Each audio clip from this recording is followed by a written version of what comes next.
All attendees are in listen-only mode. Hi, everybody. This is Sharon again. Welcome to our webinar tonight, which is the last webinar in our series of what turned out to be 5 webinars done by Christine Romano Arabito. So thank you, Chrissy. Tonight's webinar is called Think Outside the Box with Google Classroom, and it's presented by Chrissy Romano. She's a William Patterson alumna who received her master's in education from William Patterson in 2004. If you're already using Google Classroom and you're looking for more creative ways to leverage this tool, or if you want your classroom to be more student-centered, this is the session for you. Now, before I introduce Chrissy, I'm going to go over how the webinar worked, just in case some of you haven't been on our other ones. You should be able to see the presentation on your computer screen right now. You'll also be able to hear the presentation through your audio system. Please feel free to answer questions, like we always say, by typing them in. We'll be monitoring them. Chrissy will stop occasionally and answer questions. If you have questions at the end and we've run out of time, you can always type them in and Chrissy will answer them.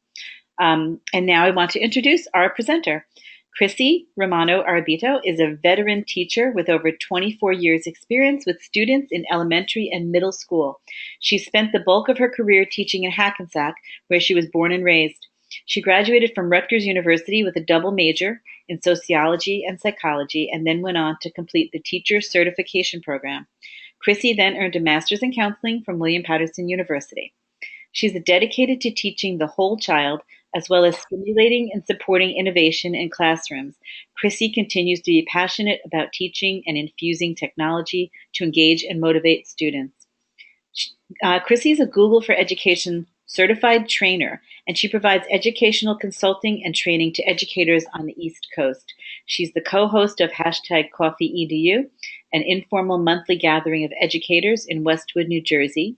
She's the co-director of NJASCD North and a lead organizer of EdCamp New Jersey and an overall EdCamp enthusiast.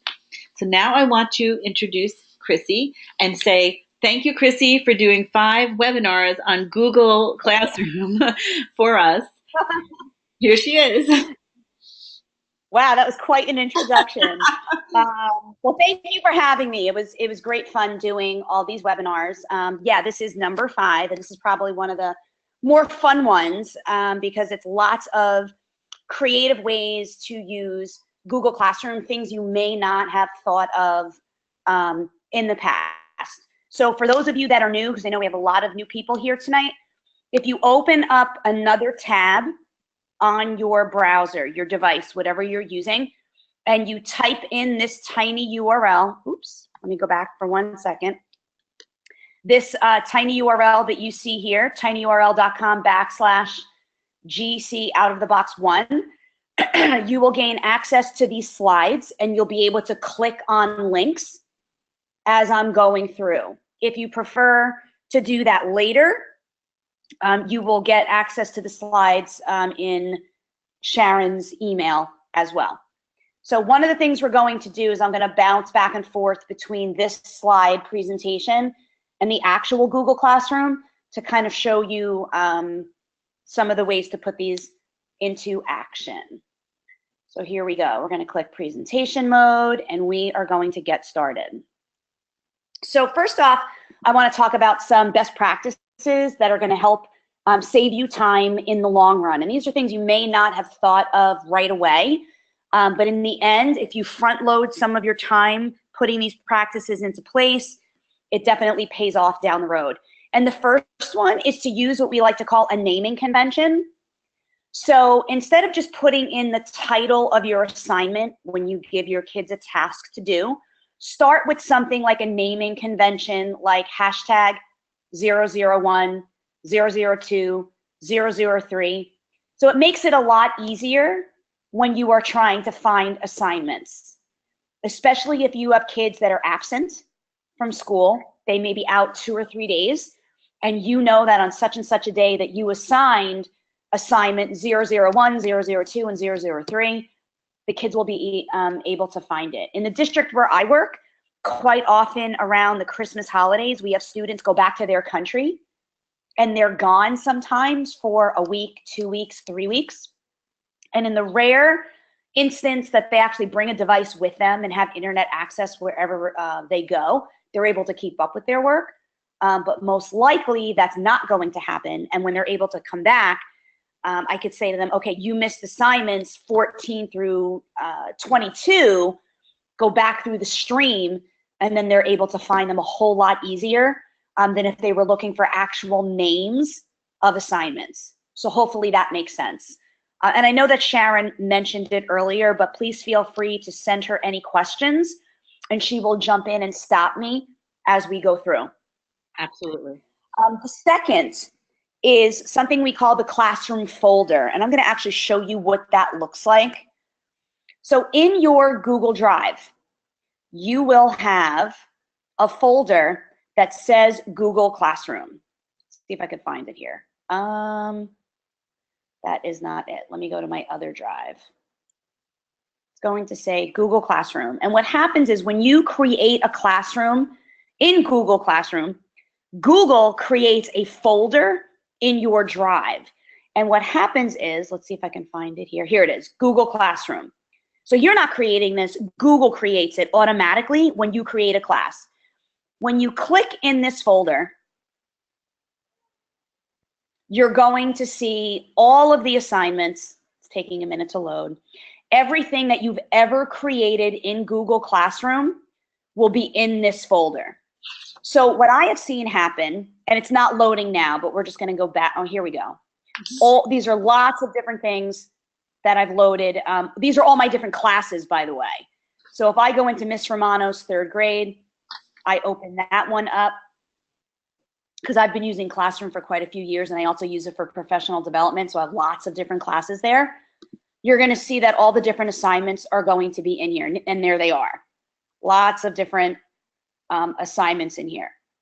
So going back to the drive where this original folder is, at least one person every time I do a Google Classroom training in a district will say to me, well, Chris, I go into my drive and my kids' assignments are everywhere. They're all over the place. It's a huge mess. So my response is, did you delete the Google Classroom folder? Inevitably, they say no. And I say, you must have. And then we go in their trash. And then there it is. So what happens is right here, this folder, if you delete that folder manually, every time you assign something into Classroom and the kids turn it in, it's just going to dump into your drive as a whole. And you're going to have a big old mess. So when you scroll down here and you see all these different documents, they're going to be all over the place. So getting back to what I was saying here, do not delete the Classroom folder. There really is no reason to ever even. That's just Google's way of keeping things organized on the back end. Think back to when we were in our last 2 sessions on forms. And we said there's the front end, which is what your kids and your participants see. And then the back end is where you create all the magic and you create the settings and the questions and you analyze responses. Nobody sees that except you. So it's the same idea here, that you don't ever want to go into that folder. So hopefully that makes sense. So if your big takeaway there is don't touch the folder. just leave it there. Let Google create it. Let it curate all of the assignments in there. And you don't need to go in there. And a common question that I get is, but I want to go in and grade them. Well, you should be able to grade them on the front end through Classroom itself by looking at the teacher view. There's really no reason to go in there. Any questions so far, Sharon? Chrissy, there's a question. I don't know if you'll be able to do this, but someone wants to know, is there a quick way to show how to create the classroom in the first place to someone who hasn't created it? Is there a quick way to show how to do that? Well, yes, and I'm going to say that's not really why we're here tonight. So we could do that at the very end. I want to make sure that the people that signed on for all the creative ways get all those creative ways. And if we have a few minutes at the end, then I'll show you how to do that. And that's only because people really signed on knowing that they already knew Classroom. Okay. And they wanted to get more creative ways. So I hope that makes sense. Yep, understood. And then the other thing you can do, honestly, is go to YouTube and look for a video how to create a classroom.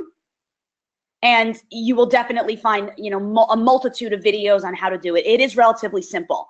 So remind me at the end, and we'll make sure in those last few minutes so people can leave when they're done, and then I can stay on with that person and we can create the classroom. Oh, great. Thank you. Any other questions? No, that's it. Okay, so here's another best practice here, the third bullet: make everything an assignment to leverage the calendar features. So in Classroom, when you click the plus sign, you have some options. You can create an announcement, you can create an assignment, and we'll talk about creating a question later. Announcements typically are used for things that you would say to your kids, or that you used to just put on a piece of paper and stick in everybody's mailbox. Or maybe an announcement would be something that would be made over like the overhead announcements in school, like reminders, those sorts of things. The only problem is when you create an announcement in that way, it is not attached to the calendar that is created within Google Classroom. So every time you create a classroom, you also can, it also creates a calendar for kids to keep track of their work and deadlines and what's overdue and what's coming due, things along those lines. When you make everything an assignment, which means you're going to see this here, whether things are done or not done. So here's an example. I could have made this an announcement here, telling the kids about, you know, this particular activity I wanted them to do. They were doing it in a website. They were not doing it here in Classroom. But I wanted to be able to, for them to be able to keep track if they did it or not did it. And it would also be put on their calendar so they wouldn't forget to do it. So hopefully that makes sense to you guys. So what I say is kind of forego the announcement feature, make everything an assignment so a due date is correlated with that assignment, especially for kids in upper elementary, middle, and high school. It makes them more cognizant of deadlines, and it helps keep themselves organized. So hopefully that makes sense to you guys. And the last thing here is tagging students in the comments to send notifications. So we're actually going to use this as an example here. Let's just say this was a piece of work that a student did, and I wanted to comment the fact that they used all capital letters here. I could go up here to the comment feature and start typing in a comment, which is just nonsense right now. The kids would only know to look at that comment if you told them to. But if you want the student to be notified in their email that you sent them a comment that they need to take action on, what you do is you hit the plus on your keyboard, which is the top right. It's the key that has the plus sign and the equal sign, plus, and then you would start typing in their email. So let's just say I wanted to send this to Sharon. Here's her email. It popped up right here. If I clicked comment, Sharon would see this in her email and say, oh, Chrissy left feedback for me. I need to go into that set of slides and take action on it. So a lot of people don't realize that. They just put the comment in there and then they click comment. But what happens is, there's that comment there. So Sharon, you'll be getting that in your email. Okay. What happens is, unless you tell kids to go in and look for it, they're not going to go back in and look. So it's a way of notifying them and let them know they should be checking their email at least once a day, if not in the morning and then at the end of the school day. So they're able to keep track if there's feedback there or not. Any questions on these best practices? No, nothing right yet. Okay. So the next slide talks about, the next few actually, talk about workflow tips. So this is, these are different ways to help you work smarter and not necessarily harder. So I just showed you how to make a comment on the last slide by simply clicking on something or highlighting something. I think we did this in one of the former webinars. You can click the comment button again, and then type your comment. So think about how much clicking there was right then and there, right? You had to highlight something, comment, and then type. Now, you may not think that's a big deal unless you teach middle school or high school, when you have anywhere from 100 to 150, sometimes 200 students in a rotation in a marking period, and you have lots and lots of feedback to give kids. It ends up being a ridiculous amount of time. So these little shortcuts here, and the ones that I'm showing you right here in black, are for Chromebooks and desktop computers. If you're using a Mac, here are the commands up here on top. It's Command Option M, or hold comment and press enter. So I'm going to show you how this works. I'm going to highlight this here because I want to make a comment. I'm actually on a Mac tonight, which I'm not used to using. So I'm going to hit Command Option M, and there's the same box you would have gotten if you went up here to hit comment and then comment again. Then I'm going to type in a comment, and to close the comment, I'm going to hit Command Enter, and then it closes the comment. And then to take it one step further, if you're in classroom and you're going student by student by student in that teacher view, if you hit Control W, it's going to take you back to the next student. So this is just a way to kind of speed up your workflow.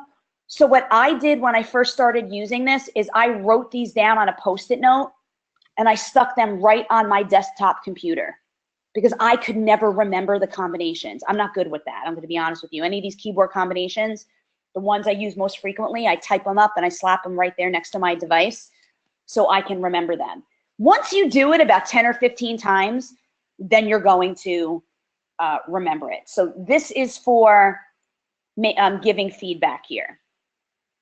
The next one, remember when I told you earlier, never ever go into that Google Classroom folder? This is the only time that you're ever going to do that. So some people like to jump on the digital bandwagon and do everything digitally. But I still know people, especially English teachers, that prefer to give students feedback on a handwritten copy. And I'll be honest with you, I was teaching a summer course a couple of years ago, and I spend, those of you that know me by now, I spend my summers down in LBI, and I'm on the beach almost every day. Any day that it's a viable beach day, that's where I am. So I'm not going to bring a device on the beach. I would much rather bring a stack of papers and do my feedback the old school way. So if you're still comfortable doing that, here is an option here. You're able to print all docs from a folder using this add-on called PDF Mergy. So if you click on the link here, it's going to take you out to the Chrome Web Store, and it's going to allow you to add it. Here it is right here. I already have it, but if you don't have it, it would say, add to your browser here. And in the interest of time, we cannot go through all those steps, but what I did for you, which is even better, I included a video. So if you click on the link, it's going to take you to a video that's going to walk you through step by step by step to get all of those docs printed out. Because here's the thing, when you go into Classroom here, and let's go into an assignment. All right, that's a Google form. Let me find one where the kids had to create something that's not a Google form. I use Seesaw a lot now, so I don't have a lot of things in here that are actually, let's see. Oh geez, I'm gonna have a hard time finding one here. Okay, these are all that are not done. See if I can find one. Another Google form. Another Google form. Jeez Louise, I am having a hard time finding one here. A lot of these are videos. Oh, here we go. Famous one. This is a Google Doc. So if I click on this here, it's going to show all of the students' work right here. So if you went in to try to manually print each one, you would have to click on this student, click print, and it would print. Then close that out, go to this student, click print, close it out, go to the next one. That's a real pain in the neck when you have 25 kids, or again, at the middle or high school level, when you have hundreds of kids. If you use something like PDF Mergy, you only have to click print one time, and it will print out all of those in the folder all at once. So that's an option for those of you that are interested. Any questions, Sharon? Yeah, Chrissy, actually, it's kind of like this.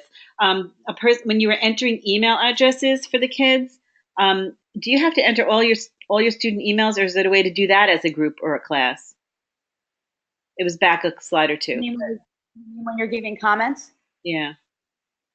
No, you don't have to. If they're in your school domain, they will pop up. Okay. I hope that answered. Yeah. Okay. Yeah. So if they're already in your school domain, which your IT person would have those people loaded in there already, it's automatically going to pop up. Okay. So hopefully that answers the question. Yeah, you do not have to manually put them in there. Okay. Great. Any other questions? Nope. That's good. Thank you. Okay. So here's one that's pretty cool that I don't use it a lot as a teacher, but once I showed it to my middle school students when I taught 5th grade, they absolutely loved it. So here's something called tab resize. And if you click on that link, if you opened up a separate tab and you have the presentation live, and I can see a bunch of you are actually in here now, it'll take you to the Chrome Web Store and you can add it. And what it does is it splits your screen side by side. So what you're able to do is have like your grade book on one side and then your Google Classroom on the other. So you're able to take your grades just by looking at one screen and put them into your grade book. Because that's the one thing, the one downfall of Classroom, it does not integrate with any of the student information systems out there, like Genesis or PowerSchool or any of those. There's no integration there. So if you grade something in, and we're going to talk about grading in a minute, if you grade something in Classroom, eventually you have to put that into your student information system so it goes into the report cards. So you're able to generate a grade book.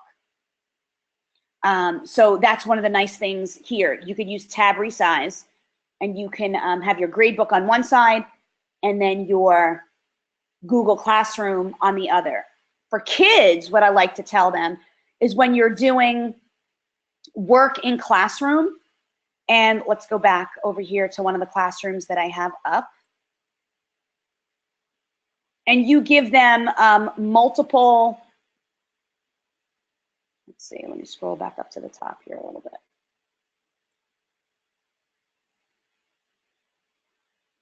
Okay, so in a case like, oops, I just lost it. A case like this. Let's just say I had a document that gave them instructions, and then there were a bunch of videos. What your kids would do is they would use tab resize and have the directions on one side of their screen while they're watching the video on the left. Or they may have the directions on one side of their screen and then a Google Doc that they're answering or responding to whatever it is that you gave them in the directions. It's, the idea is that you're not going back and forth and toggling between tabs on the top of your screen back and forth, because that's kind of a pain. So think about it. Here's a blog post that I'm writing right now. So let's say I'm going between this blog post and my email. I have to be going back and forth, back and forth. That's a pain in the neck. If you use tab resize, you're able to split your screen in half. So hopefully that makes sense to you guys. Any questions about that one? Yes, there's some questions. So is tab resize an app, or is it a tool? It's a tool, or is it a tool on Google? It is an extension. So you go to, if you click on tab resize and you go to the Chrome Web Store, it's an extension. So you would add it to Chrome, and here it shows right here the split screen. Okay. So you can have one tab open here and another tab open there. I could show this quick little video. Hey guys, I'm Peter. I'll be showing a short demo of my tab resize Chrome extension. And we're not going to watch the full 3 If you've minutes. used it before, you can skip ahead by clicking the link below, where I'll go over the newer features. And if you've never used it before, I hope you like it. I just want to say up front that the extension creates new windows. The layouts don't happen within the same window like other extensions.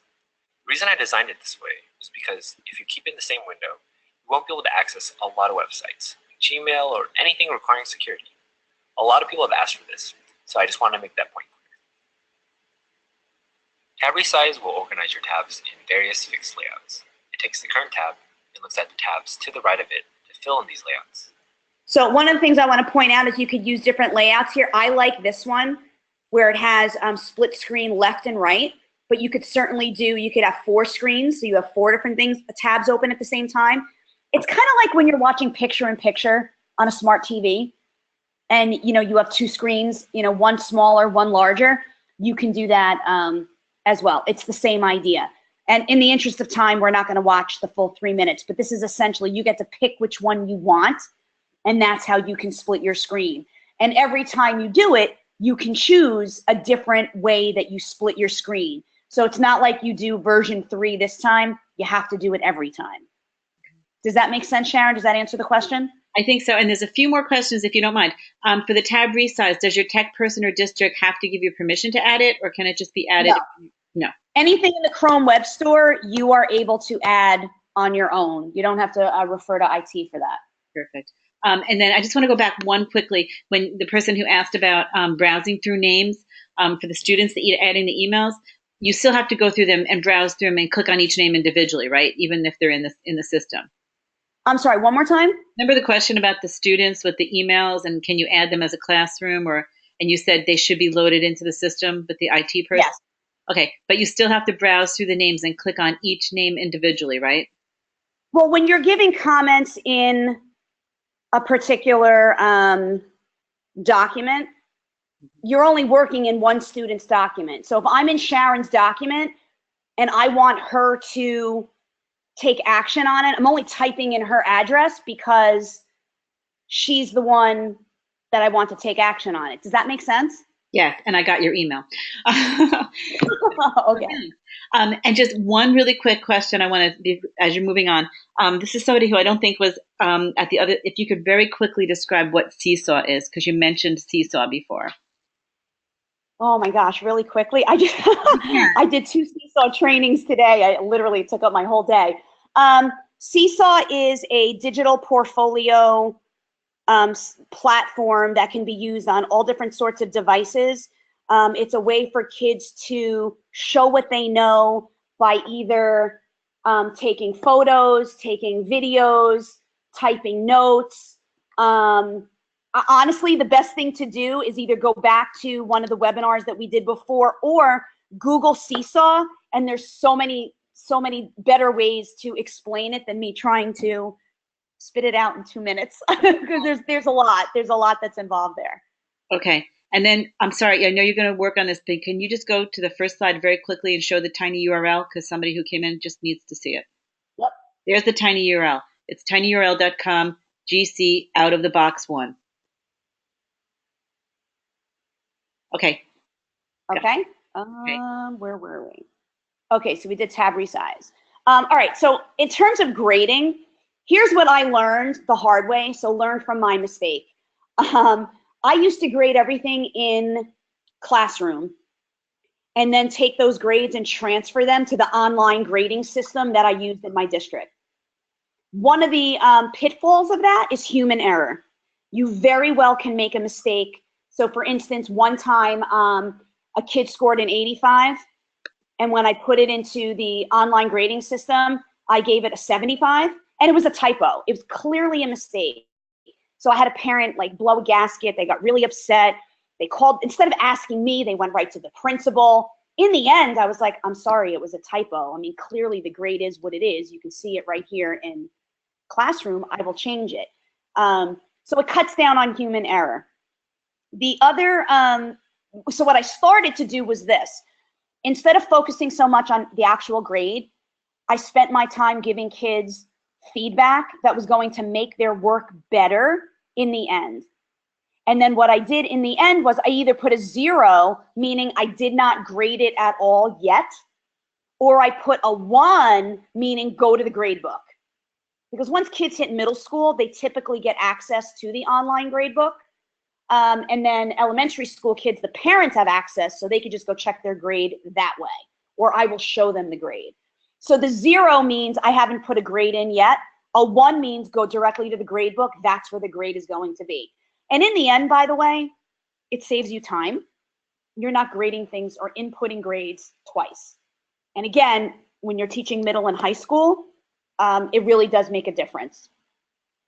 This little GIF that you could see here that's kind of moving in the background, you could also change your point values. So if you watch it over here while I talk, normally it says 100. Everything's graded out of 100, but you can change the point value to anything you want, or you can make something ungraded, which means it could have been a practice activity, it could have been a group activity, it could have been something that you're using for formative assessment purpose to see what they know, and you're not concerned about the grade, you're concerned about whether or not they mastered the material, and do you need to reteach or can you move on? So that's another option here, and you can see that little GIF to show you exactly how to do it. Another cool thing in Classroom is to use the About section. So when you go to Classroom, you have 3 sections here. You have the stream, which is all of the kids' assignments. You have the list of students, which are all of your kids, but then you have something called the About section. And what I like to do is to use this as a hub for resources. So this is a place when I want kids to come back to over and over and over again. If you put everything in the stream, things get lost. I mean, you can look, I'm scrolling and scrolling and scrolling and scrolling and scrolling, and there's a ton of stuff in here from September until June 12th. So the About section is where you want to put just a handful of things that you want kids to be able to reference quickly and easily. And what I always say to people is be very picky and choosy as to what you put in the About section. So here are some things you may want to use. Videos that you want the kids to watch, you can create a playlist and dump it in there. Maybe a music playlist for the kids, depending on what you're teaching. Things like virtual dice or other virtual tools that you want kids, like there's protractors and other sorts of math rulers that kids can manipulate online. I would put them in, a section called like math tools. And then any other online resource that you know that your kids will want to come back to over and over. It's the place where you put a syllabus. It's a place where you would put graphic organizers that you're going to, like if you're going to use Venn diagrams all year long, just put one Venn diagram up there and the kids will have access to it all year long. Any questions before we move on? No, not right now. Thanks. Okay.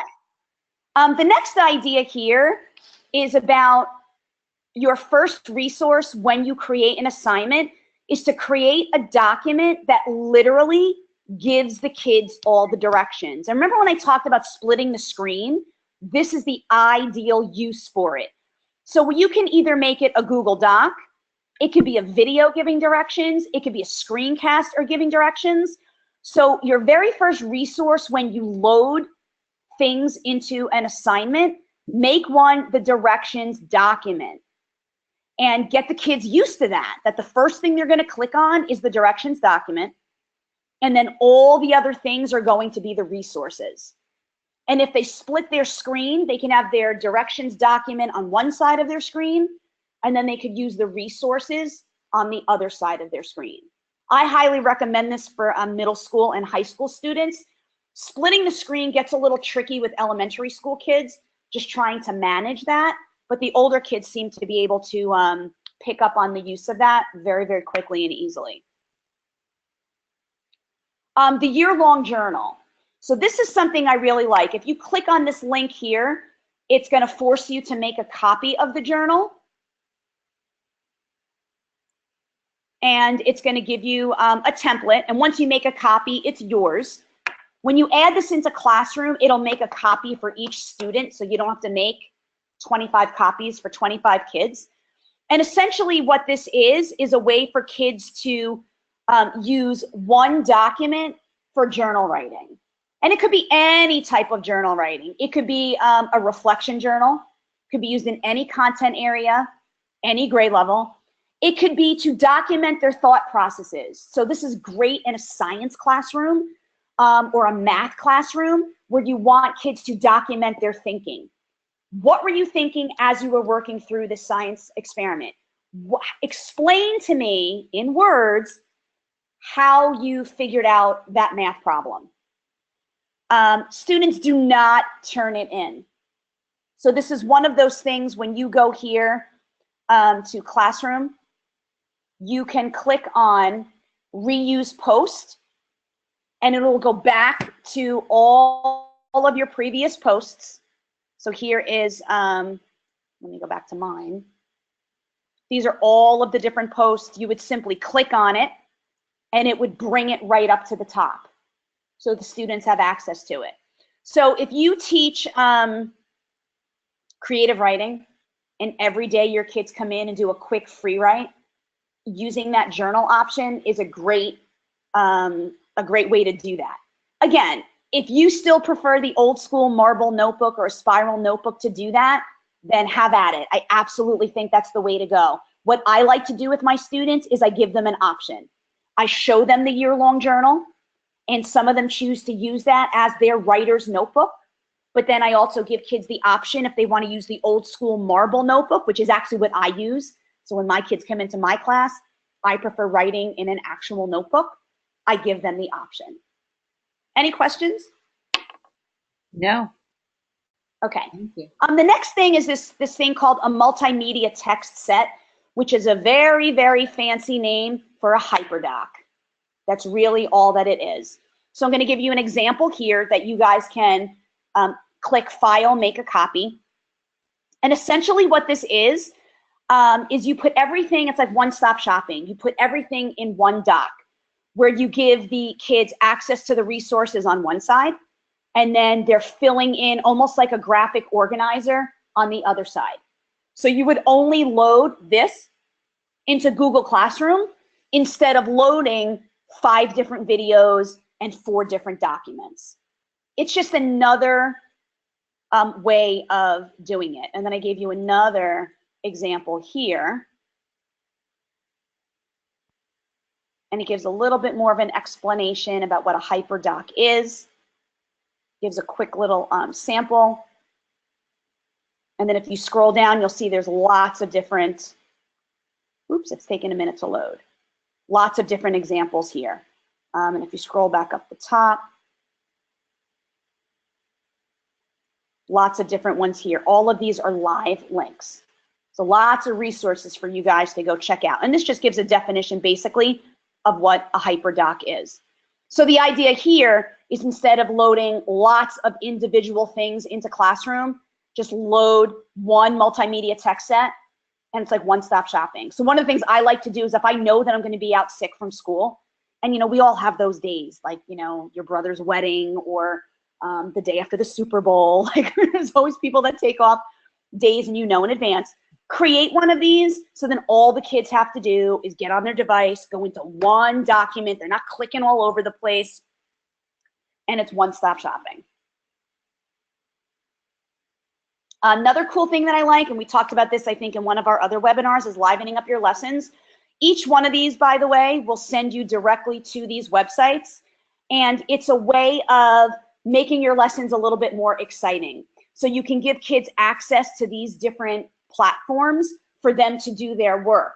Or something like Voki, which we talked about, I think, in one of our earlier lessons, earlier webinars. You can create an actual Voki here, this little avatar, and you can create the avatar. You can add your voice to it, and then it gives you a URL link. Take that link, put it into Google Classroom, and now there's your avatar talking directly to your kids.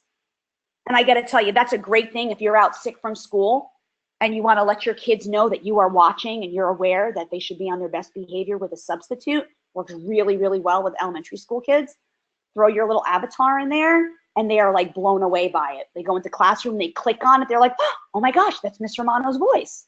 That's not her face, but that's her voice. Any other questions before we keep going? Nope, just a lot of people saying thank you and great ideas. Okay, so this here is, these things that you see here are very, very typical of what you see on worksheets. So if you are teaching science and you give students a skeleton and you want them to fill in the blank, right? So let's ditch the worksheets. What you can do is if you click on the link here, it's going to take you to a website called thatquiz.org.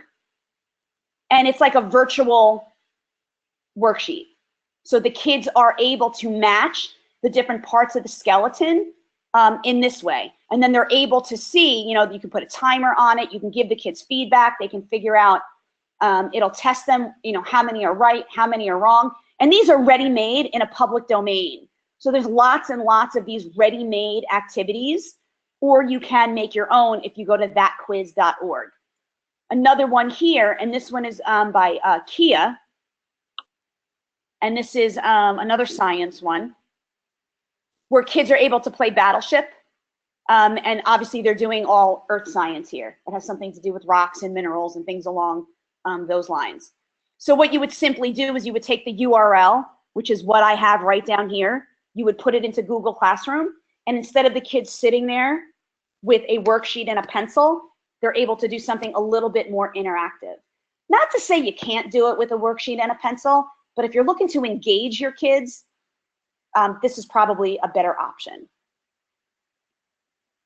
And the next couple that we're going to do utilizes the real-time question feature. So if you go back to Classroom and you click the plus sign, here's this create a question feature. And I'm going to show you some creative ways, and that's all that you're doing is creating a question here in Classroom. And these are some creative ways to make use of it. You can make it a do now or an exit ticket. So it's a quick question when the kids first walk in, or a quick question when the kids are walking out of the room. So you can see, you know, did they get the main idea or the gist of what you taught today? Self-monitoring. So if you give your kids projects or they're working on project-based learning activities, so a simple question, are you on target? I'm on target and I'm on track and I'll finish on time. I'm a little off track and need to refocus. I'm way off track and I need help. In an instant, this is going to give you an idea of, okay, I need to pull these 3 kids and they need to come and stay in at lunch and I need to refocus them. Those 4 kids, well, they need to stay with me after school because they have no idea what they're doing and I really need some extended time. So we need to make a date to come after school for an hour to refocus and get them back on track. So it's a real quick way, because there are kids in your class that you could ask that question. They will never raise their hand. They will never say those things out loud for lots of different reasons. They're quiet, they're shy, they're introverted. They don't want other kids to know that they're behind. They don't want other kids to know that they have no idea what they're doing. I mean, think of all the reasons why you don't speak up in a situation. Or maybe you just don't want to look like, you know, you don't know what's going on. This is a great way to use the ask a question feature, is to jumpstart a discussion. Literally put a quote up there. So when I was teaching Number the Stars at the middle school level, and we started, and that was a novel that we used to study the Holocaust, I used to always start with this quote: "Courage is resistance to fear, mastery of fear, not absence of fear," by Mark Twain. So I would ask the kids, do you agree or disagree with the following statement? So they would agree or disagree. I would make all the kids that agree go on one side of the room, all of the kids that disagree discuss it a little bit, and then we would have a debate. It's a great way to just open up the floor to conversation, literally about any topic, any content area. You could do this with the youngest of kids and even with older kids by asking just a simple question. And the last option here is to get feedback. So I like to be very reflective with my teaching, and the best way to do that is to ask the kids what they think. And when you do it in this way, it's anonymous, so you don't necessarily know who's answering what. You can do it in a Google form, but this is a real quick way of getting immediate feedback. I like to know what the kids thought. So, and obviously if it's something that didn't go well, like there are many, many times that you're going to get in a classroom and you're going to teach something and you're going to think it is the best thing since sliced bread. And then when you ask the kids, they're going to be like, yeah, not really. It wasn't really fun. And then you'll think, well, you know what? Everybody was on task. Everybody completed the assignment. But that means you had compliant kids. That means you had kids that are well behaved and did their work because they want to please the teacher or their parents or want to get a good grade. Doesn't necessarily mean what they were doing. So what I like to do is ask the kids straight up at the end of every marking period, what did you enjoy most? And here's one of the things that I asked at the end of the year. What did you enjoy most this year? An hour of code, Lego Builders Club, pixel art, passion projects, or breakout EDU? And then if there's something that didn't come up, I'll ask the kids. So if you guys didn't like this, what could I do differently that maybe will make you more engaged or make you enjoy it more? So you can't be afraid of asking the kids, because they will be honest with you. You can't be afraid of feedback. In the end, it might be a little hard to hear at first. It's going to make you a better teacher. So reflection is huge, and it's a really important part of being a good teacher. Any questions about the Ask a Question feature? There's a couple of questions that are coming in. One is, can you say what website had the virtual worksheets again? Let me go back. I believe it's this one here. Again, if you get the live link, the live access to the slides, you can click on it. Thatquiz.org. It's thatquiz.org. Okay. Thank you. And okay, people are just asking about, can they stay logged in later if there's time to learn how to make a classroom? And Yep. You will be able to you all get the tiny URL. You'll all get the Google Slides, so you'll all be able to click on these links like Chrissy is doing right now. You'll get that tomorrow. Yes. Okay, so everyone will have it. Any other questions? No, someone just said you can also use Google Forms for feedback. So yeah, you can, but the idea is if you literally want the response immediately right in front of you without having to go into a spreadsheet and analyze the data, that's the quickest way to do it.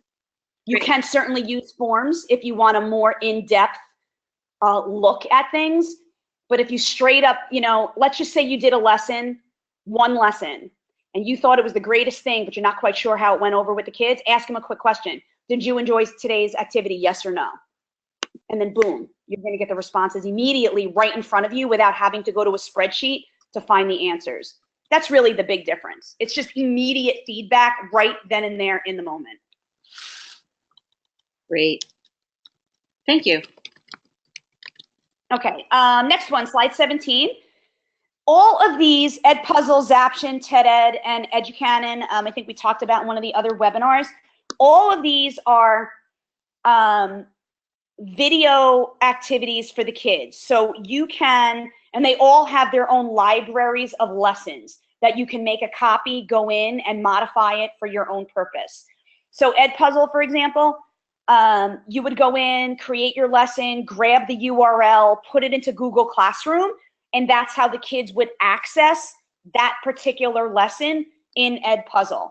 So they would watch a video, and at certain points in the video, they would stop and answer a question. So kids cannot just fast forward through the whole video in 5 minutes and say, Ms. Romano, I'm done, right, without getting anything really out of it, because sometimes kids do that. This does not allow them to fast forward. They have to watch the video. They have to respond to the prompts in order to move through the entire assignment. And they all pretty much work in the same way. Out of these four, Edpuzzle is probably my favorite, but they all work in a similar fashion. Okay, so here are some really out-of-the-box ways outside of giving kids an assignment and kids doing work. These are different things to do with Classroom. If you have your kids working on a project and you want to show them a student exemplar, you want to show them what quality work looks like, or what you may want to do, and I've seen teachers show samples of A work and then samples of like D or F work. So the kids are able to kind of find their way in the middle. You could simply take pictures and upload images of what a good sample or a not so good sample looks like. And you would simply put that in the stream so the kids have reference to it. In the elementary schools, they do a lot of student of the week, student of the day, student of the month. Even in middle school, I know they do a lot of student of the month. You can do the same thing.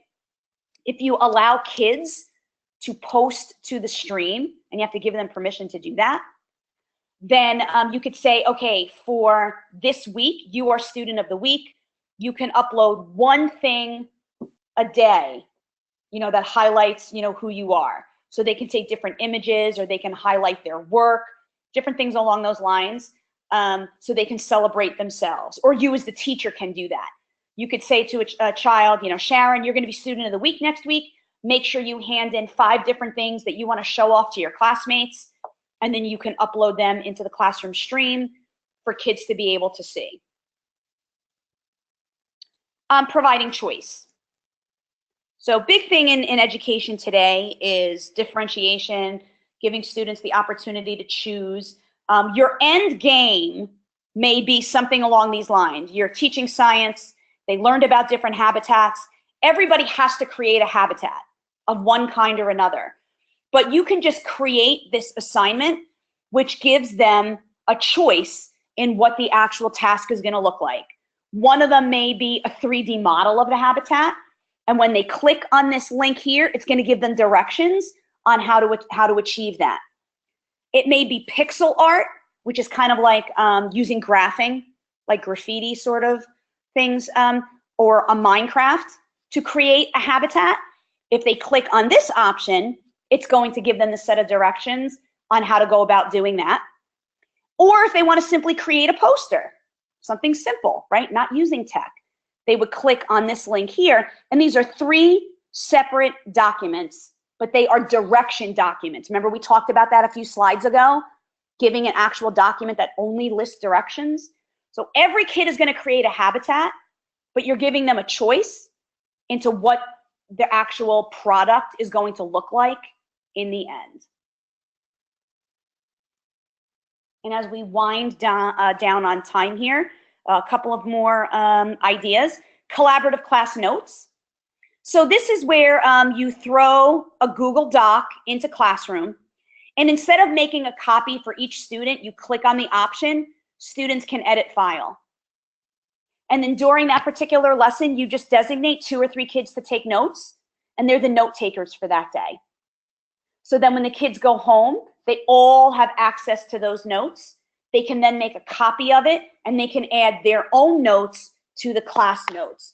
This is great for kids, and the whole idea here is to crowdsource information, because if you have one kid taking notes, they may not be the best note taker, but think about how many times you sit in a presentation, like here today, about 100 of you are sitting in the presentation. They're all going to take away something slightly different because everybody comes to the table with different perspectives, different background knowledge. So what you hear and what you perceive are not necessarily the exact same thing as the person sitting next to you.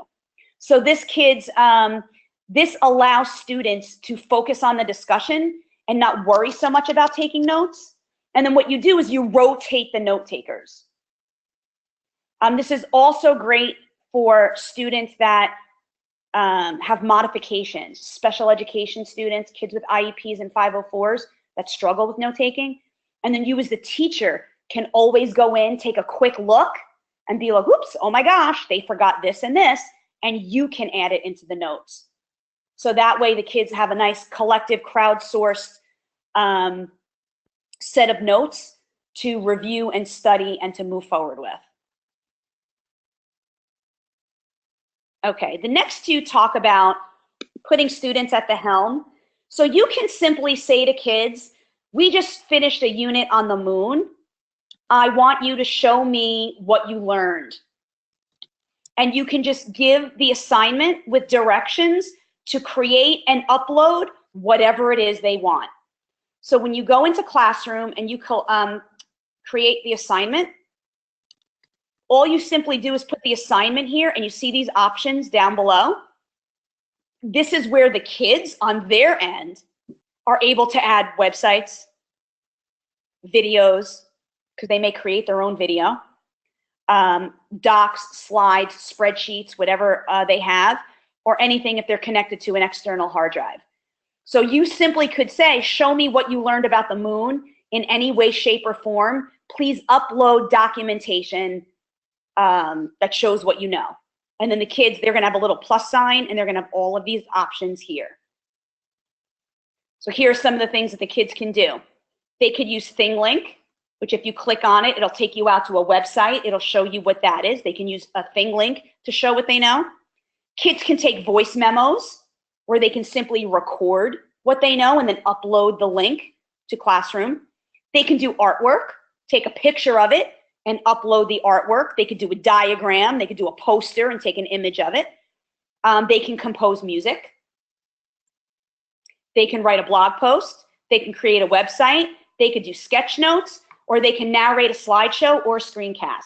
These are just suggestions, but if you give the kids options, you'd be surprised what they would think of. And the last one that I'm going to show you here is, again, it's an option, probably more so for high school teachers than any others. You can create, and this will give you directions how to do it. You can create a Google Hangout, and it'll give you a link that you can put in the About section that we talked about earlier, the About section here, where kids can call in and leave messages and use it like office hours. So you can say between 3 o'clock and 4 o'clock every Wednesday, those are my office hours, the way they did in college when we were in school. If the kids can't literally come to your classroom for that extra help, they can do it through a Google Hangout.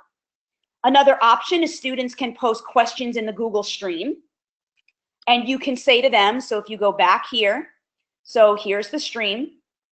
So when kids click here, they have the option here to pose a question or an announcement.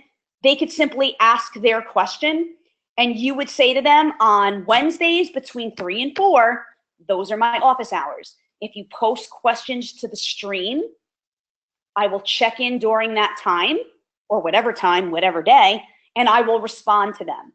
By posting them in the stream, you also allow other students the ability to answer those questions, and chances are they'll be able to answer them before you even get to them. And that's the beauty of it, that you let kids really, you empower them to take ownership over their learning.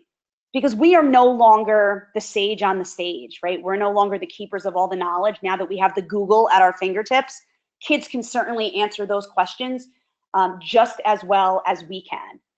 And then the last one you may not be aware of is with your Google accounts. Every Google account comes with a Google Voice number, whether you realize it or not. And if you click on this link here, it'll explain to you how to get access to that number. So I am by no means saying take phone calls from students and actually have a phone conversation, because I know that probably violates a whole lot of union laws. But what I am saying is allow the kids to leave messages. And then you could say to them, you can leave a message between this time and this time. And then on Wednesdays between 3 and 4, I will respond in the classroom stream. So you are never directly speaking to students. They're leaving a message. You're taking that message and you're answering it and responding to it in the actual stream in classroom. And our last little bits that we have here, lots of resources for classroom, lots more resources for classroom, and my contact information as always. So any questions, Sharon? There's just a lot of people. Oh, wait, hold on. Can you go over one more time how to do the real-time poll and formative assessment? And maybe while you're looking at that, I can say there's a lot of people who weren't on the other webinars and maybe want to stay for just a little bit. You can just, just a few minutes, you can show them how to set up, go into Google Classroom. But just so you all know, I've been telling people individually, we have all of our presentations on our YouTube channel, which you will get an email tomorrow with the address for a URL for our YouTube channel. Also, if you weren't in the other webinars and you want to have access to these slides, I will send you the tiny URLs for all those things. So you can go in, and we did one on Google Forms and literacy. And they're really great. They're all great like this. So there's good information. I'll send them all to you as well if you'd like them. So, okay, go ahead and show this. Yeah, so what was the question here? Can you go over one more time how to do the real-time poll formative assessment?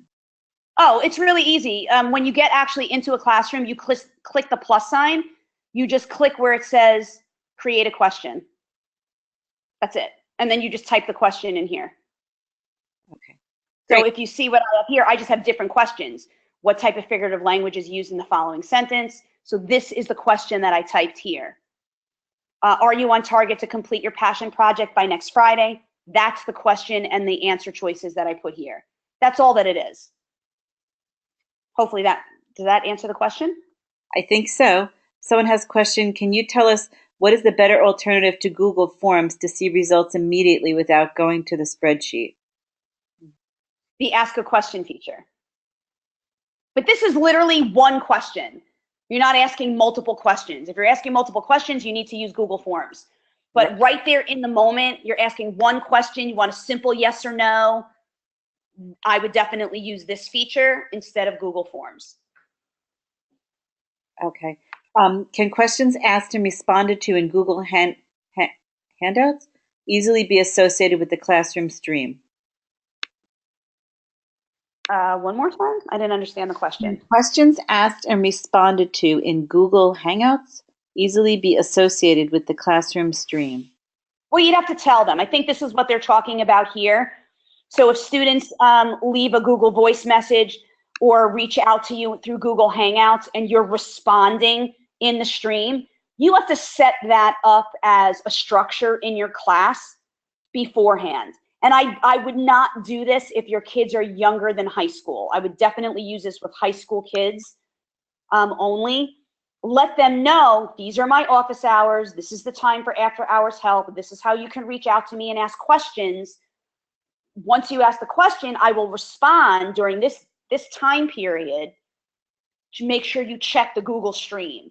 You have to let them know ahead of time. Otherwise, they're not going to understand where to find the answers. Okay.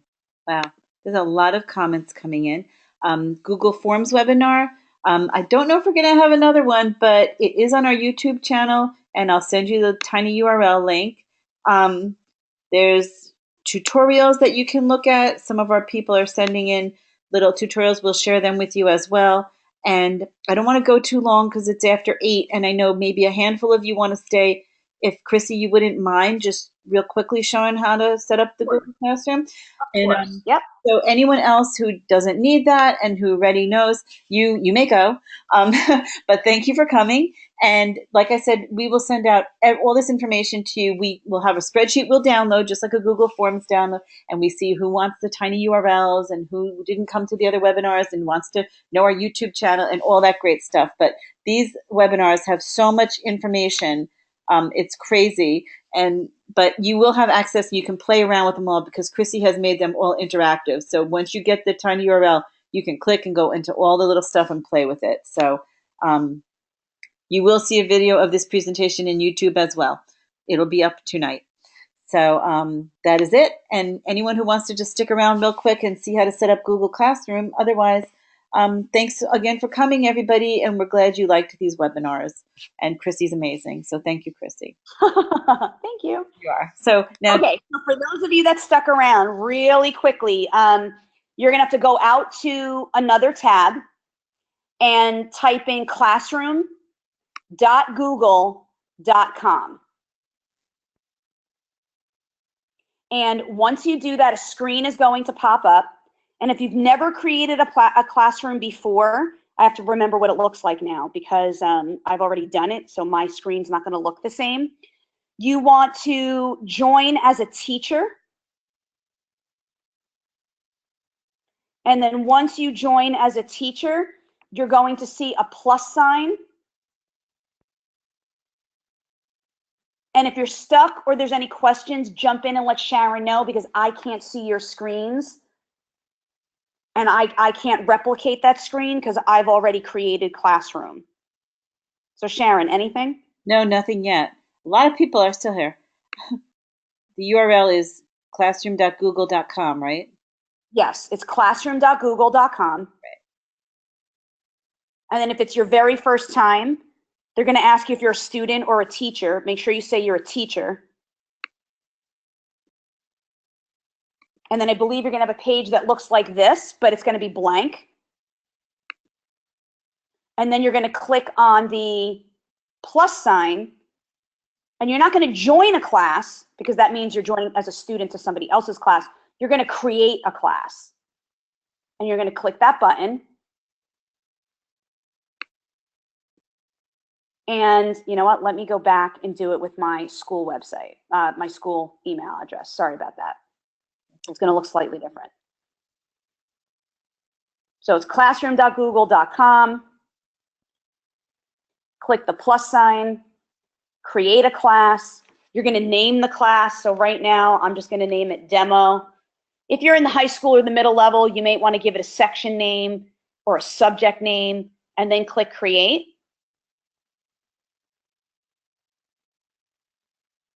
And that's it. That's your class. That's how easy it is.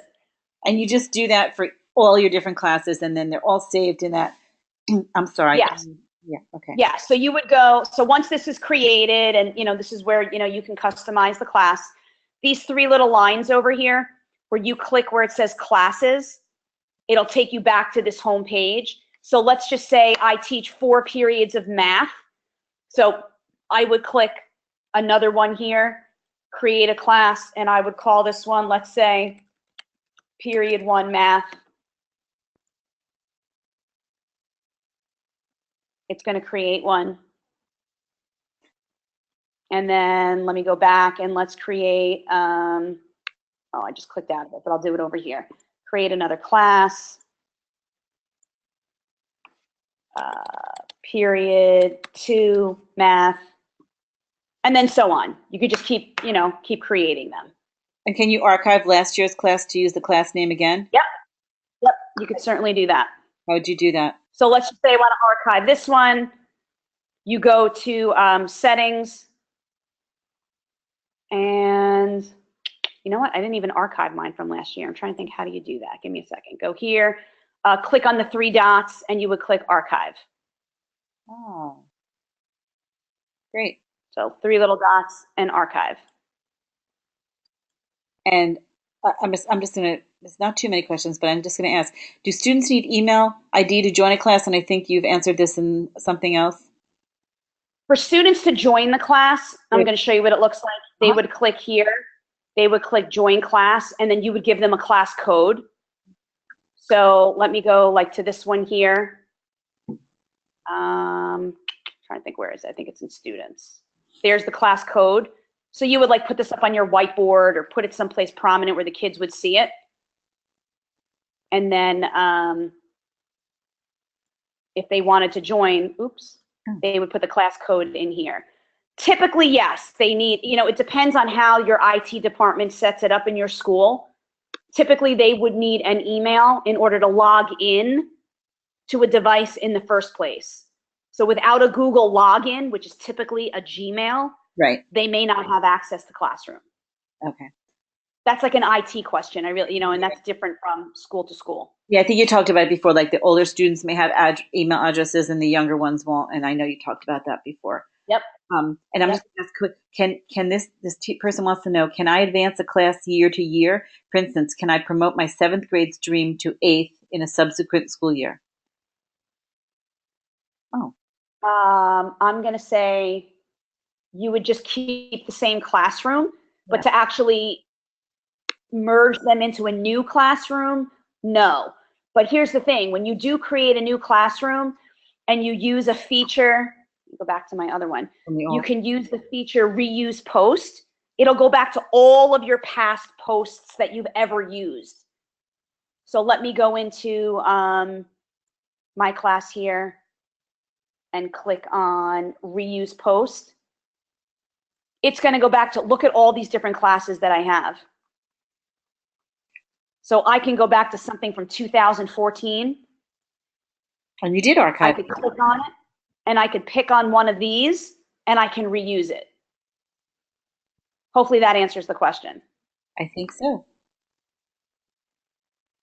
Okay. All right. I think we're good. Yes. And you know what? For those of you who were looking for an intro, apologize, but it was kind of more, if you're using Google Classroom. But we hope that we answered your questions. Someone wants to know if they can teach 2 7th grade sections. How can she make another class section? Just copy it? How can I add on another class section? But that's enough. You would go back to classes, and you would click the plus sign, and you would create a whole new class. Oh, okay. So if you have 4 sections of, let's just say you teach 5th grade math, but you teach period 1, period 2, period 3, period 4, you would create 4 different classes. Got it. Okay. Okay. I don't want to keep everyone so long, and I think we could probably ask questions all night. But if you've typed in a question and you didn't get it answered, Chrissy, you're okay if I provide them to you? Yeah, of course. Okay. Yep. So Chrissy will get back to you, or I'll get back to you on it. Thank you again for coming. I hope you enjoyed it. It's a lot of information, and Chrissy really is great. So, and if you do have more questions now, you're going to get a little survey at the end of the webinar asking what you thought about it. If you have any further questions, is one of the questions. So please put your questions there, and we will make sure that we answer them. Okay? And other than that, we will give you the YouTube channel tomorrow. We will send you, you will be getting certificates, professional development certificates, all kinds of good stuff. So thank you again, Chrissy, for number 5.